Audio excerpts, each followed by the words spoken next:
As we are almost through the NFL's dead period now, past the 4th of July holiday, and just days away from the start of training camp, where do you sit with how you feel about how good the Seattle Seahawks team might be? We've had 5 months now to get used to the new staff, their messaging, the new roster, additions to it. And we've talked about a lot of general concepts about what this team could be, but let's get more specific. How many games do you think they're going to win? I'm going to break it down today with what I think are 3 buckets, if you will, to describe mindsets that people have about this team. And we did a quick poll, get an idea of where you sit on this. And at the end of it all, I'm going to finally tell you how many games I think this team is capable of winning. We're talking expectations today on Seahawks Forever. Welcome to the Seahawks Forever podcast. In-depth analysis on everything Seahawks. And now, here's your host, Dan Viens. Got something really cool for you at the end of the show. Not my typical outro music. We'll actually be debuting a brand new single from a band called Stephen Douglas and Company. Stephen is a dear, dear friend of mine. And first single off their upcoming EP, Stephen sings, plays harmonica. If you like blues-based rock, you like to jam, stick around for that. Very, very cool. We're just 8 days away now from rookies reporting to the VMAC. And 2 weeks from today, full squad training camp opens up for the Seattle Seahawks. Finally, right? Has there been a longer offseason? Just, so much to talk about. Things have been so different this offseason. I do think it has tended to make it feel like it's gone by a little bit slower. It's all been enjoyable. Love diving into all this stuff with you guys. And the channel continues to grow. On that note, I have some exciting news near the end of the week to share with you on that front. But we're going to talk today about how good the Seahawks team can be. As I mentioned in the intro, we've talked in some generalities. And I even said that I wasn't going to go through the schedule this year week by week and pick wins that way because I think that's nearly impossible to do, although it's still a fun exercise. But I think I have got my finger on how competitive I think this team's going to be in a literal sense as far as translating to wins and losses. So we're going to get into that. Before we do that, please hit that thumbs up button on the YouTube channel, subscribe to the channel, hit that bell so you get notification of future episodes. That helps the channel grow. If you prefer audio podcasts on Spotify, you can subscribe for a very low monthly fee and listen without ads. On all the other audio platforms, you can subscribe and get notification of new episodes as well. And other ways to support the show, all these links will be in the description. You can buy me a coffee or you can just hit that super thanks. And also just engaging with the channel, leaving comments, want to know what you think. That helps out as well.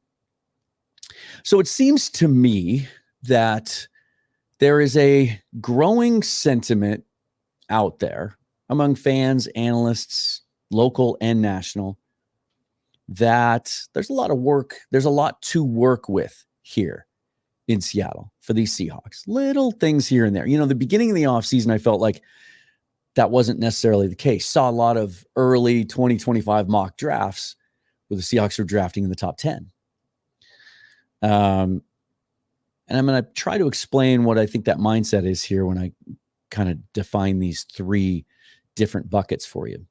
But lately, just in the last few days, actually, ESPN ranked all the rosters in the NFL, ranked them 16th in the league, right? Smack in the middle. And you might not think that's very good, Dan.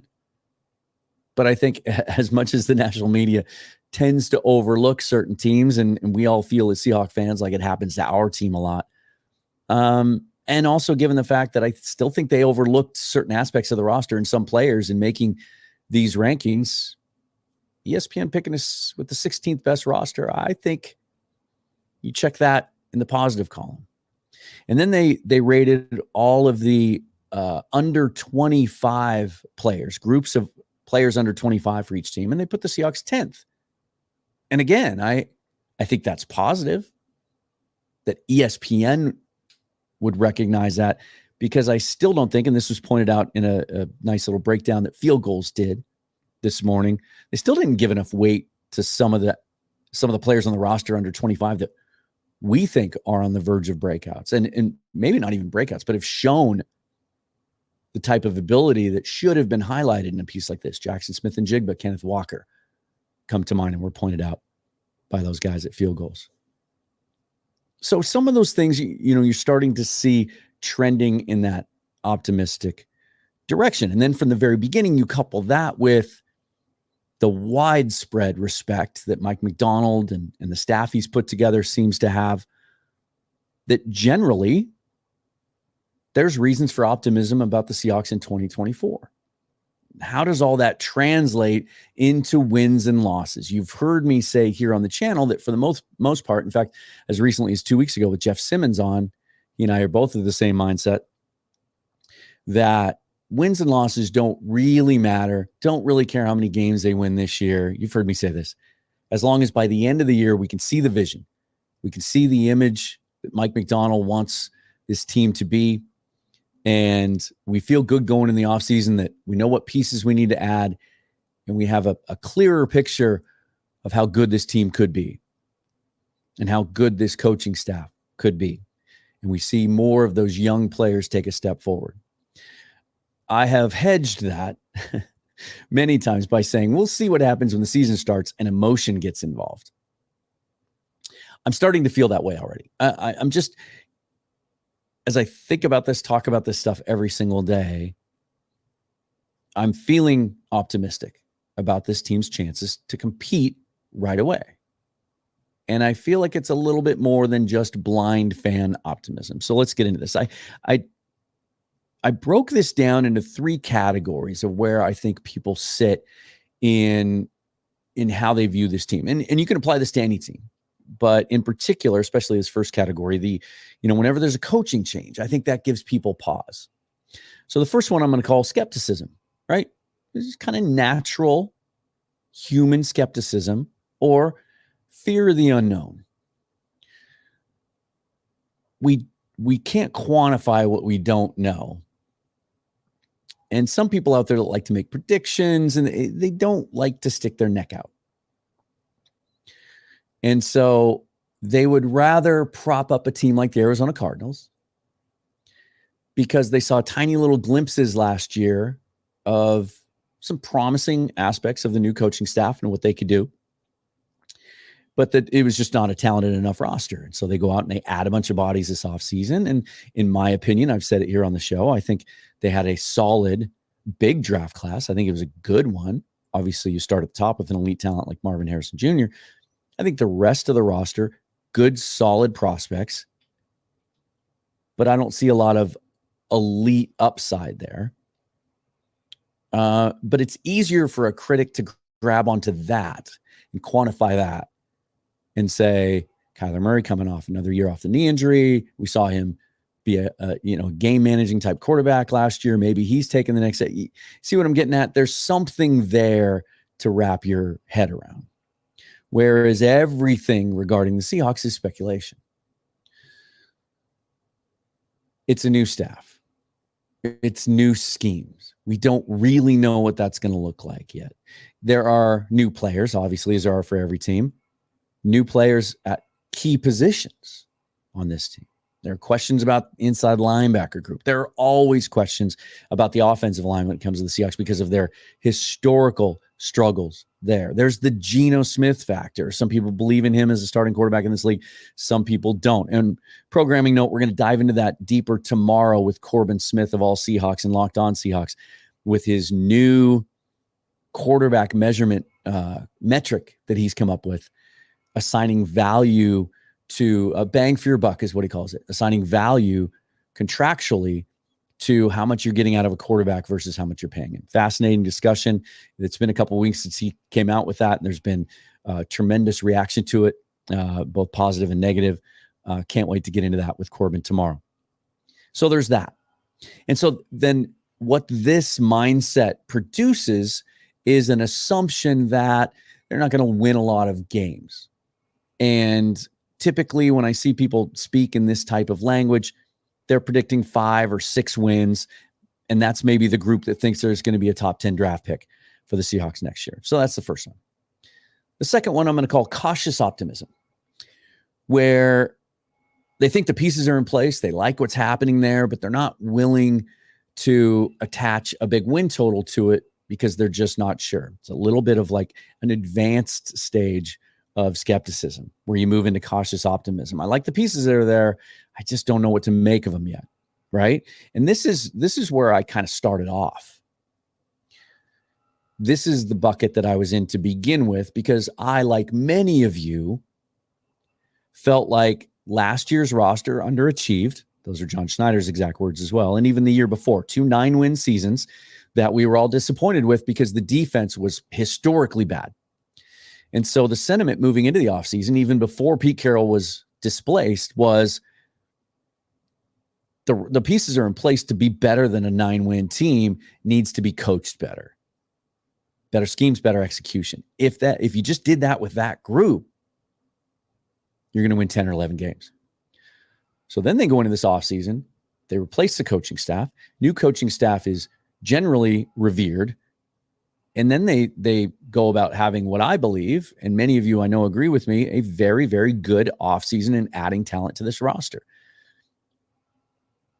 I think there's a safe assumption to be had here that Mike Macdonald, with the success he's had in both college and the NFL, and now we're seeing it spread throughout the NFL with his schemes, that just adding him alone is going to make this team more competitive on defense. Making the team more competitive on defense is going to make the offense better and get the most out of those young weapons we're all excited about. They've added a bunch of talent, most of it young, to the offensive line. And so there's optimism that will improve. Although in this group, the idea is going to be that, well, it's going to take some time. There's going to be growing pains. There's going to be fits and starts. This group, I think, typically expects the Seahawks to win somewhere between 7 and 9 games. And I'm not going to look yet. I put a poll up, a short-term poll, just before I started prepping the show this morning. So I'm not going to look at it yet, but I'm going to guess that this group wins out, that we're going to see a bell curve, that cautious optimism, 7 to 9 wins is where most of you land. Third category, I'm going to call this one dare to believe. Why not us? And sort of the bullet points of this one would be just taking those concepts we talked about in the first 2 groups and taking them a step further, that the defense is going to be significantly better, make a big jump, at least maybe to middle of the pack, league average even, which unlocks the offense. Remember, last year, the Seattle Seahawks offense had the least number of plays run on offense in the league. They were 30th in drives, number of drives, and 32nd in number of plays run. Defense couldn't get off the field. And then it just put so much more pressure on the offense, right? They had to try to take bigger shots downfield, and we know they struggled on 3rd down early in the season. That just exacerbated those problems. More drives, more plays, better running game with presumably an improved offensive line. We heard today or yesterday, I think, on Seattle Sports 710, Steve Hutchinson, Seahawks legend who now works in their scouting department, talking about how much he loves Scott Huff, his teaching style, and what he's seen from him so far in coaching this offensive line. That group takes a step forward, gives Geno Smith better protection, unlocks that running game that never really got going the last 2 years, and allows all that talent on offense to shine. Kenneth Walker, Zach Charbonnet in the run game, gashing teams up the middle, unlocking those weapons, and DK Metcalf and JSN and Tyler Lockett in that Ryan Grubb offense, pushing the ball downfield like Michael Penix did to Odunze and McMillan and Polk at Washington. Just today, Pro Football Focus named Noah Fant as their number 1 potential fantasy breakout tight end because I think he might finally be featured. He played less than 50% of the offensive snaps last year because they rotated those guys so heavy. They bring him back on a 2-year deal. They pay him. We all know about the athletic upside and the ability there. PFF tends to think that's going to be unlocked this year as well. You start to get excited about this team will score. And also because there's going to be a shift in philosophy. What has been so frustrating about watching the Seahawks over the last 15 years? Offenses either get off to slow starts, or if they start well, you would see it on Twitter. Well, when are we going to give this lead back? There wasn't that mentality to stick your foot on the gas and keep pushing, try to blow teams out. The whole you can't win a game until the fourth quarter mentality, which worked so well for the most part over that time. But this is a different league, man, and offenses are so good. I think you're going to see a new philosophy here, especially with Ryan Grubb calling the shots. And I think this is Mike McDonald's mentality as well, is when you got a team down, let's put our foot on their neck, for lack of a better term, and let's continue to push and score some points. I think this team, even if there is a learning curve on defense, and certainly there will be, and it takes a while for that to gel, this team is going to be more capable of winning a 45 to 41 game, maybe, than some teams in the past. So I believe in that. As I said before, 9 wins the last 2 years with a pitiful defensive performance that almost gave you no hope. I keep pointing back to that Pittsburgh game last year, and that's come to the forefront again because this week some analysts on Twitter have started to share that video again. Mina Kimes was talking about it. Warren Sharp was talking about it. And that got Dan Orlovsky involved in it. That I've had fans tell me that Geno was terrible in that game. Go back and look at it. Look at the numbers and look what he did and how pathetic that defense was. Maybe the worst defensive performance in Pete Carroll's career in Seattle, because for one of the only times I can recall, it wasn't just an execution issue. It was an effort and a want to issue too. You saw guys just giving up, not pursuing the play, not playing hard. And yet Geno dancing around in that pocket all day, facing that Pittsburgh pass rush, just throwing dimes, making throw after throw after throw. I don't think he's going to have to be a miracle worker like that as much next year. For critics of Geno, we're going to talk about this with Corbin tomorrow. I think one thing that gets discounted is context of what he had to go do every single time he walked out on the field. He had to be a miracle worker in some cases. Every time he stepped on the field, I think it's kind of what we're seeing a little bit, or at least we were early in the season with Julio Rodriguez, feeling like he had to carry the Mariners on his back, trying to do too much, gripping the bat too hard, trying to hit home runs on every pitch. I think at times Geno would be guilty of that. He's not going to have to do that as much anymore. You might see more games where the Seahawks win by 2 scores. Geno has pedestrian stats because he didn't have to push the ball downfield. And they run the ball for 180 yards. And maybe he throws for 180 with a touchdown. It's going to be a more balanced performance. I think there's excellent young talent at every position on this roster. You look at every single position, there's established guys, and then there's guys coming. That's exciting. I think for the most part on the defensive side of the ball, they're young and hungry. We've talked about that old Mike Holmgren philosophy where he said if he could go back and do it differently as a GM, rather than sign veteran free agents to fill out his defensive roster and draft for offense, he would do it the other way around because you need continuity on offense and you want young, hungry dudes on defense that haven't been paid yet. Seahawks have paid some guys on defense. Uchenna Nwosu, Leonard Williams, Tremont Jones. But you look at the rest of it, and some of the guys that figure to be key performers on that team this year, you look at that entire secondary basically, right? Devin Witherspoon, Reek Woolen, even Trey Brown out in a contract year now trying to get paid. You look at some of the guys up front, and obviously Byron Murphy just drafted, and then Mike Morris, Cam Young trying to make an impression this year as well. Jaron Reed in a contract year trying to get another one. I think there's going to be a hunger there that we have seen missing. I think all the things you read about Mike McDonald, his ability to teach, his ability to install schemes in such a way that it makes it simpler, even though there are some complex concepts, he teaches it and communicates it in a way that allows the player to just play freely, recognize things right away, and react instead of having to think or overthink. And then I think the schedule layout is favorable. 9 home games this year. They're spread out, not a lot of long stretches away from home. And I think that's key because I think the home field advantage this year at Lumen Field is going to return in a way we haven't seen in a long time. Because I think the thing that keys home field is defense. And over the years, that crowd's gotten complacent. They don't start screaming early enough in the huddle. They wait till the last minute, or they wait until third down. And I think a lot of that is because time and time again, when you see teams just gouging us and gashing us and converting third and longs, it just takes the wind out of your sails. So you're a little less motivated to scream the way people used to scream because it doesn't have an impact. It's not helping. The team's got to step up and help a little bit too. It's a two-way street, right? I used to lose my voice for days after those games. And I'm never going to scream like I used to just personally because I have to do this. And I don't want to lose my voice so that I can't do this show in the days after a game. But for most people, I think that was the case as well. And it's not so much anymore.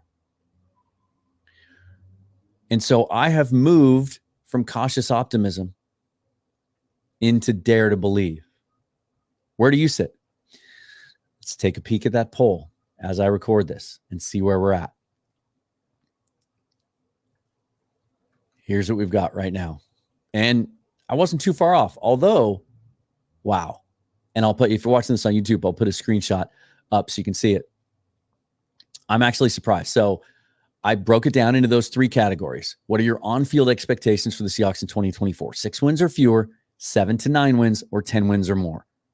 Only 3.4% of you, granted, this is my following on Twitter, and it's a short poll, small sample size, so it's going to be Seahawks fans. So this part was understandable. Only 3.4% think 6 wins or fewer. 53.4% of you believe they're going to win 7 to 9 games. So I was right in that was the biggest category. But I didn't realize how close it was going to be. 43.1% of you believe they're going to win 10 wins. They're going to win 10 games or more. So it seems like some of you have joined me in taking a step from cautious optimism to dare to believe, although a few of you are still skeptical. When you add it all up, to me, with all those things that I talked about, and again, I said I wasn't going to go through the schedule game by game. I'm not going to do that exercise. And so how we're going to get there, I'm not going to try to predict that on a week in, week out basis. This feels like an 11-win team to me. It does. That somehow, some way, they're going to get to 11 wins. Because of all the things I mentioned, for the most part, generally because I think this team's going to be better coached than the one that won 9 games the last 2 years. It's going to be more balanced, more consistent on defense, able to actually stop good teams and get off the field on third down, which is going to allow this offense to unlock all the weapons they have. It's going to be a very complementary team. That's the way I see this shaping up. I think there's young talent. I think we're at the beginning of a window where this is going to be an ascending team moving forward the next couple off seasons, but it feels like an 11-win team to me. Can't wait to hear what you guys have to say about that. Which bucket do you belong in? And give me in the comments, tell me how many games you think they're going to win, and then one reason why. Just one that primarily is at the forefront of your thought process as you think about this team moving forward and why you think they're going to win that many games. All right. A couple of housekeeping notes. Again, Corbin Smith will be joining me tomorrow from Locked On Seahawks and All Seahawks to talk about his new quarterback metric he came up with called Bang for Your Buck, where he measures quarterback statistical performance versus how much money they're making. It's a fascinating metric. There has been some terrific debate since then. And then, of course, where does Geno Smith fall in this metric? That's really the key here. And that's driven a lot of the conversation in the debate. So I can't wait to get Corbin on. We'll also get his thoughts a week out from Rookies Reporting for Training Camp generally, where he feels he's at on this spectrum of optimism. And then, the holidays is over. You guys, thanks for bearing with me through a slow time. But obviously, I know you guys took a break for YouTube too, because I could see it in the views in my last couple episodes. So we are back on, right? For us, the season starts now. And as I mentioned earlier, some really cool, exciting announcements about the growth of the channel and where it's headed, and some things coming up in the next month or two.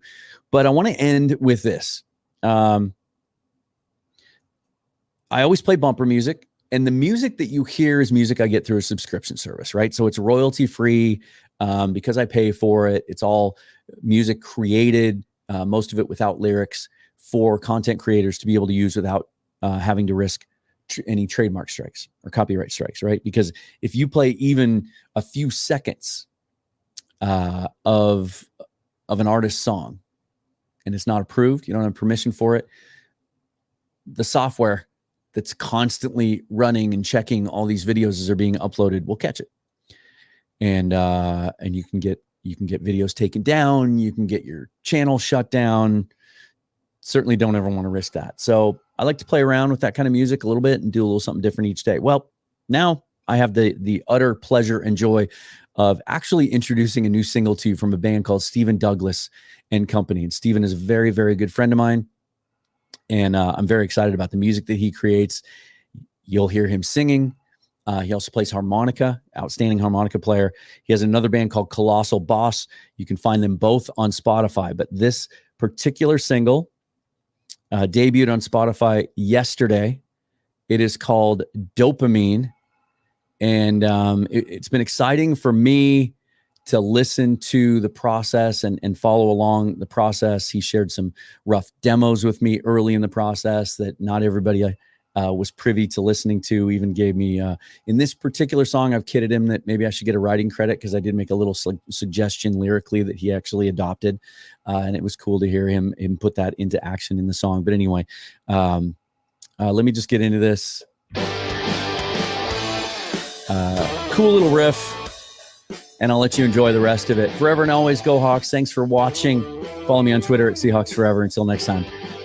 Just a drop of dopamine is all I really need. Light me up, get me high, deal with society. When I got you in my veins, there's nothing more that I need. Give me that drop of dopamine, escape this reality. Lift me up. You let me down, can't get enough. In you I drown. Existential ecstasy, what's it all really mean? Knock it back, take a hit, scroll for eternity. And when I get overwhelmed, don't wanna feel anything. Trip that drop of dopamine into the center of my brain.